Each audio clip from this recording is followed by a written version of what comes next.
The images across the media all summer of refugees in Calais risking their lives to enter the UK. Fleeing from war and persecution, yet labelled as economic migrants, benefit tourists and even marauding swarms. Their struggle inspired members from black activists rising against cuts and the Nation of Islam to help, to take aid and join the International Solidarity Day of Action. My name is Zita Holbourne. I'm the co-founder, national co-chair of Black Activists Rising Against Cuts, BARAC UK.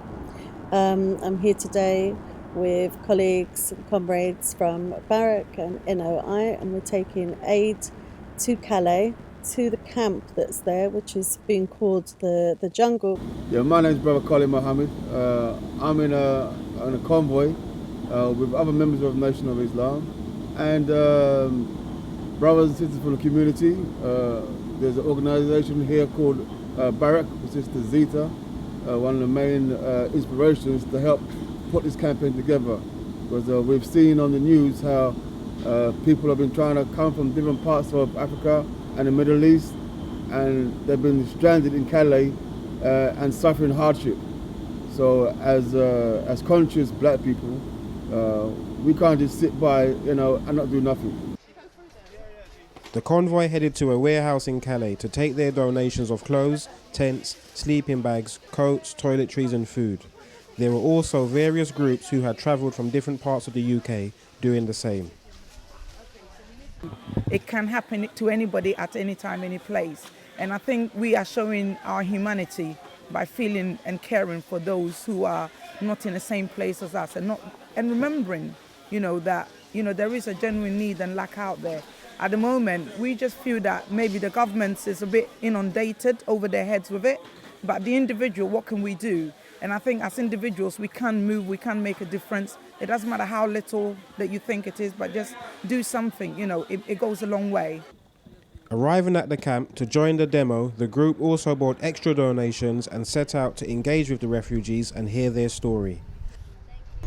You like brothers, man.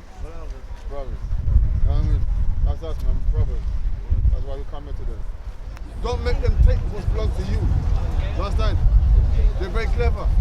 They come here like shaitan. Yes? Like a snake. And go over here and start a war over here with Ethiopia. Go over and start a war with Eritrea. And go and start a war in Iraq. Many were reluctant to speak on camera in fear of later intimidation by the police. We are suffer from the life in the jungle. The jungle is not for human. The jungle just for animal. We are human beings. 6 people here, the woman, but we are more than 300 women and child. Why do we live in jungle? We are a lot. We are a woman. Why we live in jungle? There is a lot of child. Am I right? That's right. So that's why we live in jungle. Jungle not for us. Jungle for animals. Jungle ما الإنسان الحيوانات. نحن ما حيوان. This is no refugee camp, only a shanty town. Some have tents, but most have makeshift structures made from plastic and other scrap material. Any downpour of rain soaks everything. With only 30 toilets for over 4,000 people, conditions are grim. My first reaction is one of great sadness. It's really heartbreaking to come here and see our sisters and brothers having to live in these conditions, if you can even call it living. They've got no proper shelter. No proper facilities. They're having to scramble for items. And yet they're here and they've got dignity, they've got strength, they've got determination. They're trying to keep their spirits up.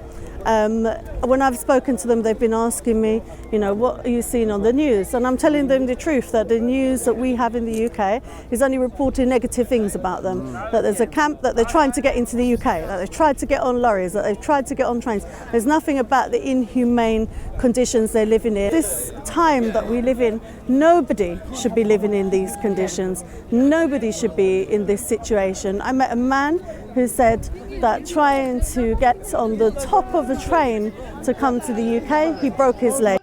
Different charities, groups and individuals joined the refugees on a solidarity march to amplify the political argument of the rights and conditions of these refugees in Calais.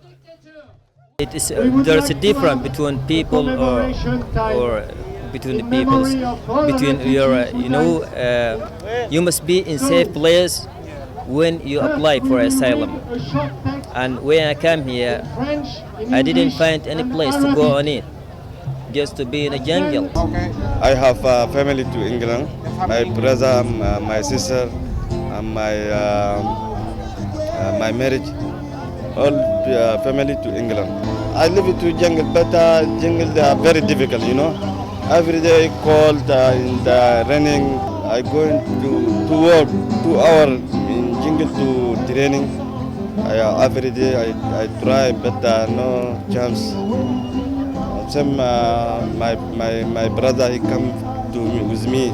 He died in the training after 2 months. We're working with the NOI, working with other groups, you know, to do something, to take some action. Now, being there and seeing it firsthand, we've seen how dire the situation is. You know, people are living in squalor. It's a degrading. A lot of Sudanese, and you know, their plight, like I say, is the conditions and the stories are all similar. You know, they escaped war-torn areas, Darfur, and come here.